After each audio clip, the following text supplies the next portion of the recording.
യുഎഇയുടെ വിവിധ മേഖലകളിൽ കനത്ത മഴ തുടരുന്നു. ശക്തമായ കാറ്റിനെ തുടർന്ന് യുഎഇയിൽ ചില പ്രദേശങ്ങളിൽ നാശനഷ്ടങ്ങളുണ്ടായി. മാർച്ച് 26-27 തീയതികളിൽ ദുബായിൽ മോശം കാലാവസ്ഥ തുടരാൻ സാധ്യതയുള്ളതിനാൽ യാത്രക്കാർ കുറഞ്ഞത് 2 മണിക്കൂർ മുൻപെങ്കിലും എയർപോർട്ടിൽ എത്തണമെന്ന് എമിറേറ്റ്സ് എയർലൈൻസ് നിർദ്ദേശിച്ചു.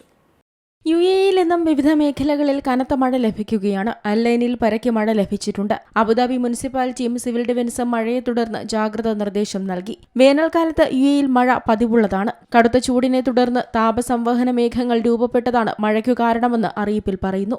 മാർച്ച് 25-ന് ശേഷം ഇപ്പോഴാണ് ശക്തമായ മഴ ലഭിക്കുന്നത്. ഏറ്റവും ഉയർന്ന മഴ രേഖപ്പെടുത്തിയത് അൽ തവീനിലാണ്. അൽമർജാനിൽ 39.7 മില്ലിമീറ്ററും ഖോർഫഖാനിൽ 33.3 മില്ലിമീറ്ററും ഖദം അൽ ഷക്ലയിൽ 31.6 മില്ലിമീറ്ററും ഖോർഫഖാൻ പോർട്ടിൽ 28.3 മില്ലിമീറ്ററും മഴ രേഖപ്പെടുത്തി. ശക്തമായ കാറ്റിനെ തുടർന്ന് യുഎഇയിലെ ചില പ്രദേശങ്ങളിൽ നാശനഷ്ടങ്ങളുണ്ടായി. അജ്മാനിൽ മരങ്ങൾ കടപുഴകി കാറുകൾക്ക് മുകളിലേക്ക് വീണും നാശനഷ്ടമുണ്ടായി. പെട്ടെന്നുണ്ടായ പ്രളയസമാനമായ സാഹചര്യത്തിൽ സുരക്ഷ ഉറപ്പാക്കാനും റോഡുകൾ വൃത്തിയാക്കാനും ജനങ്ങളും ശുചീകരണ തൊഴിലാളികളും രംഗത്തുണ്ട്.